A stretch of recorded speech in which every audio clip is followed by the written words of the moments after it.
Bonjour, bonsoir, c'est Kenshin. On imagine que vous avez tout juste assez d'argent pour avoir un bon PC, et vous n'avez pas ce que vous recherchez dans les PC déjà montés qu'on trouve en ligne ou en magasin. Vous décidez alors de passer par l'outil de configuration de Top Achat, LDLC ou Matériel.net. Mais au moment de prendre Windows, vous voyez qu'il va falloir rajouter 130 € au total. Pire encore, l'installation du 10 système d'exploitation va encore rajouter 30 €. Alors, des proches vous conseillent d'installer Windows par vous-même et de prendre une licence pas chère ou craquée, mais vous vous posez peut-être des questions là-dessus. Est-ce que c'est légal une licence Windows à 5 €? Et avec une version craquée, j'aurai pas de problème, ça va bien marcher? La réponse est, comme toujours, ça dépend. Pour ce qui est de craquer Windows avec KMS Pico par exemple, j'ai connu pas mal de personnes qui avaient des problèmes d'instabilité de système à cause de ça, et ça se manifestait par des blue screens. Mais j'ai aussi connu des personnes qui ont jamais eu de problème, donc c'est à vous de voir. Après, vous pouvez aussi parfaitement installer Windows 10 sans clé de licence. Microsoft vous laisse passer l'étape où il vous demande de rentrer une clé d'activation. En principe, c'est surtout pour les constructeurs, les développeurs, pour tester un logiciel ou autre. Mais en tant que particulier, vous risquez pas un redressement fiscal,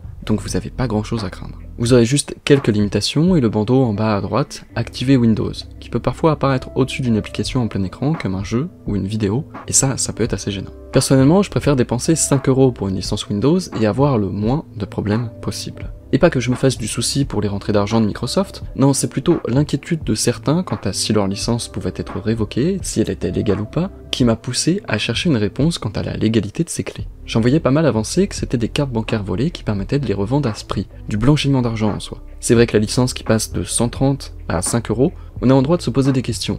Mais sans preuve, ça relevait plus de la théorie infondée qu'autre chose, d'autant plus que perdre 125 € dans le processus, c'est pas super efficace comme méthode de blanchiment.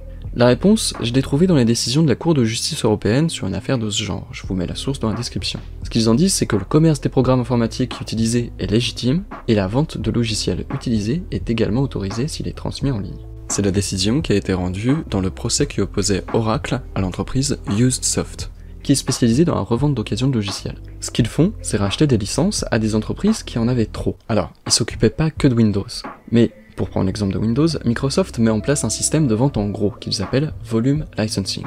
Imaginons qu'une entreprise ait besoin de 450 licences Windows et que ça ne se vend que par pack de 100. L'entreprise en achètera 500 et se retrouvera avec un surplus de 50 licences. Usoft peut les racheter. Il s'occupait aussi de racheter des licences soit des entreprises qui ont fait faillite et qui sont en liquidation, soit juste sur des PC qu'ils peuvent trouver un peu partout. La justice a décidé que cette pratique est légale.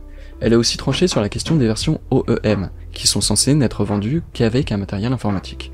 Pour ce qui est de la revente, une version OEM n'a pas à être attachée à un quelconque hardware. Donc une version OEM, achetée sur un site en ligne, sans matériel attaché, c'est légal. Après, si vous commencez à payer une licence en mettant, au moment du paiement, que vous êtes en dehors de l'Europe quand ça n'est pas le cas, là c'est pas légal, mais Microsoft n'a plus rien à voir là-dedans. Dans tous les cas, et si ça peut vous rassurer, Microsoft n'a pas pour habitude de révoquer les licences Windows. Par rapport à ça, on n'a évidemment aucun communiqué officiel de leur part, et on peut que essayer de deviner une explication. Soit ça n'en vaut pas la peine pour eux de mettre en place un système et ce serait trop compliqué pour eux, soit le bénéfice de Microsoft ne se fait plus sur la vente de licences, mais sur la vente des données personnelles récupérées de par l'utilisation de Windows. Voilà, j'espère qu'avec cette vidéo, si vous avez besoin d'acheter Windows, vous pourrez le faire via HRK, Amazon ou autre, tout en ayant la conscience tranquille.